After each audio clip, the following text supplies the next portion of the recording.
Bonjour les amis. Skoda Octavia RSI. Afin d'améliorer les caractéristiques de maniabilité, les versions sportives reçoivent une suspension améliorée. Les améliorations peuvent être partielles ou globales. Un exemple de ce dernier est la Renault Mégane RC. Dans le cas de l'Octavia RS de première génération, le constructeur n'a apporté que des ajustements mineurs. Cela signifie que le triangle inférieur est le même que sur la version civile. Le plus gros changement réside dans le montage de la barre anti-roulis. Dans une Octavia ordinaire, il est fixé directement au levier.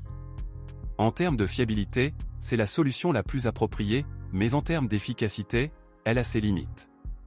Dans la version RS, comme dans le break à transmission intégrale, le constructeur a utilisé une solution plus efficace, un stabilisateur fixé directement aux amortisseurs à l'aide de tiges, communément appelé os. La version civile n'a jamais été passée maître dans les changements de direction rapides, et la version rallye n'a pas non plus de capacité particulièrement remarquable. Cependant, la direction de la RS est agréable et semble plus précise que celle de la version civile. L'Octavia ordinaire n'avait pas de frein très efficace. Cela ne s'applique pas à la RS, car les disques de frein avant ont un diamètre de 312 mm, le 1.8 turbo standard utilise des disques de 288 mm, et des disques ventilés sont installés à l'arrière. Les freins sont excellents même selon les normes modernes. Le moteur 4 cylindres turbo-compressé de 1,8 litres à 20 soupapes est toujours la vitrine de l'Audi derrière ce magnifique moteur. Dans la première moitié des années 90, une conception à 5 soupapes par cylindre était considérée comme une solution très moderne. Ferrari a été la première à introduire un moteur avec ce nombre de soupapes en 1994 sous la forme d'un moteur 8 cylindres pour le modèle F355. Le groupe VW a emboîté le pas 2 ans plus tard. En plus du moteur atmosphérique, les Allemands proposaient également une option turbo-compressée. Bonjour les amis, vous cherchez une voiture d'occasion, vous devez prêter attention au site web carm.pro. Carm.pro est grand catalogue de voitures, moteurs, boîtes de vitesse. Et le meilleur, c'est que vous pouvez trouver des informations sur les pannes de n'importe quelle pièce. Complètement gratuit. Allez sur le site web carm.pro et découvrez tous les éventuels points faibles des voitures d'occasion.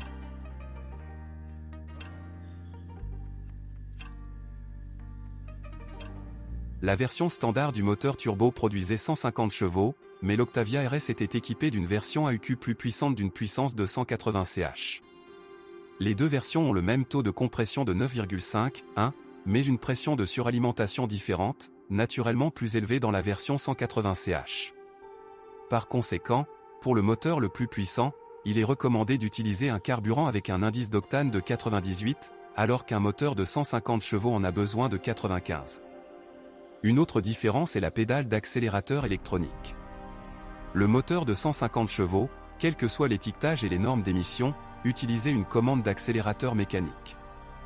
Alors quel est l'avantage du circuit 5 soupapes? En augmentant la puissance du moteur.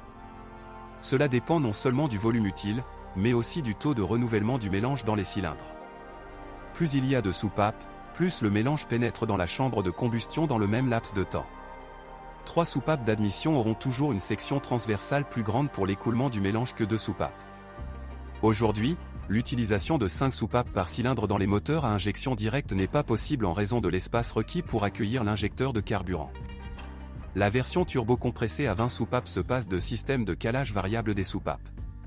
Pour entraîner le mécanisme de distribution de gaz, une courroie crantée est utilisée, qui entraîne l'arbre à cam d'échappement. L'arbre d'admission est relié à l'arbre d'échappement par une chaîne courte.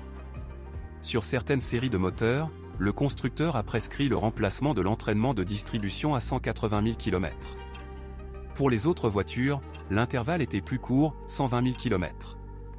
Il est préférable de mettre à jour la courroie tous les 90 000 km.